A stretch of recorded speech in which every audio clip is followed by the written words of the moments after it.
பீகார், ஒடிசா உள்ளிட்ட மாநிலங்களுக்கு சென்று பெண்களின் நிலைமை குறித்து விஜய் பார்த்து வந்து கூறட்டும் என கருத்து தெரிவித்துள்ளார் சட்டத்துறை அமைச்சர் ரகுபதி.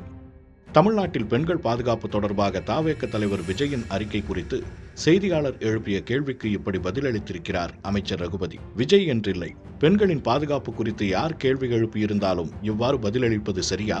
இப்போது மட்டுமல்ல, ஆட்சிக்கு வந்த நாள் முதலாகவே இவ்வாறு பதிலளிப்பதை ஒரு வாடிக்கையாகவே வைத்திருக்கிறது ஆளும் தரப்பு. அந்த வரலாறு குறித்து கொஞ்சம் விரிவாக பார்ப்போம். 2021 நடைபெற்ற சட்டமன்ற தேர்தலில் பெரும்பான்மை இடங்களை பிடித்து ஆட்சி அமைத்தது திமுக.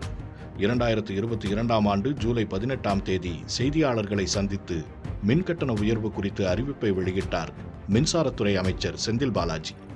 அதற்கு எதிராக மிக கடுமையான எதிர்வினை வந்தது.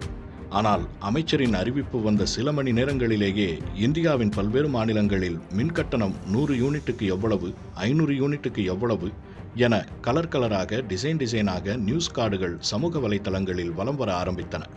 அது ஆளும் தரப்பின் ஐடி விங்கின் ஏற்பாடுதான் என அப்போது சொல்லப்பட்டது. ஆட்சிக்கு வருவதற்கு முன்பு மக்களின் நிதிச்சுமையை குறைக்க மாதம் ஒரு முறை ரீடிங் எடுக்கப்படும் என்று வாக்குறுதி கொடுத்துவிட்டு ஆட்சிக்கு வந்ததும் மின்கட்டணத்தை உயர்த்தியதோடு மட்டுமல்லாமல் அதை எதிர்த்து கேள்வி கேட்டால் மற்ற மாநிலங்களை பாருங்கள் என ஆளும் தரப்பிலிருந்து வந்த பதில் அனைவரையும் அதிர்ச்சியில் ஆழ்த்தியது.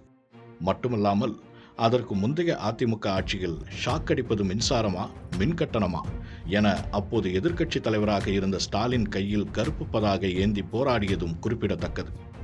அப்போது மற்ற மாநிலங்களில் கட்டணம் என்ன தமிழ்நாட்டை விட குறைவாகவா இருந்தது என கேள்வி எழுப்பினர் அரசியல் விமர்சகர்கள். அதேபோல்தான் கொரோனாவால் பாதிக்கப்பட்ட பொருளாதாரம் மீண்டும் மேம்படும் வரை சொத்து வரி அதிகரிக்கப்பட மாட்டாது என தேர்தல் வாக்குறுதி அளித்திருந்தது திமுக. ஆனால் ஆட்சிக்கு வந்ததும் நகர்ப்புறங்களில் 25 முதல் 150% வரை சொத்து வரியை உயர்த்தியது திமுக அரசு. அதை எதிர்த்து கேள்வி கேட்ட போதும் 600 சதுரடி வீட்டுக்கு தமிழ்நாட்டில் 2800 ரூபாய் வரி என்றால் அதுவே மராட்டிய மாநிலத்தில் 84,500 ரூபாய், ஆந்திராவில் 20,000 ரூபாய் சொத்து வரி உயர்த்தப்பட்டும் கூட தமிழ்நாட்டில் வரி மிக குறைவு என விளக்கம் தந்தார் நகர்ப்புற வளர்ச்சித்துறை அமைச்சர் KN நேரு. இது தவிரவும் பல நேரங்களில் மற்ற மாநிலங்களோடு ஒப்பிட்டு நம்மை நிம்மதியடையச் சொன்னது ஆளும் அரசாங்கம். அந்த வரிசையில் தற்போது அமைச்சர் ரகுபதி தந்த விளக்கமும் சேர்ந்திருக்கிறது. சென்னை அண்ணா பல்கலைக்கழகத்தில் மாணவிக்கு ஏற்பட்ட அநீதிக்கு தவேக தலைவர் விஜய் கைப்பட எழுதிய அறிக்கை ஒன்றை இன்று வெளியிட்டிருந்தார்.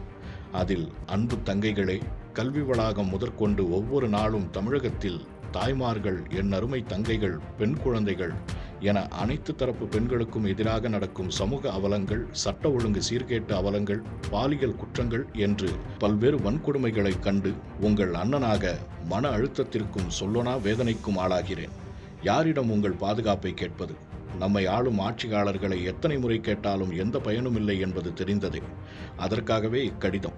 எல்லா சூழல்களிலும் நிச்சயமாக உங்களுடன் நான் உறுதியாக நிற்பேன். கவலை கொள்ளாமல் கல்வியில் கவனம் செலுத்துங்கள். பாதுகாப்பான தமிழகத்தை படைத்தே தீருவோம். அதற்கான உத்தரவாதத்தை நாம் அனைவரும் இணைந்தே விரைவில் சாத்தியப்படுத்துவோம் என்று குறிப்பிட்டிருந்தார்.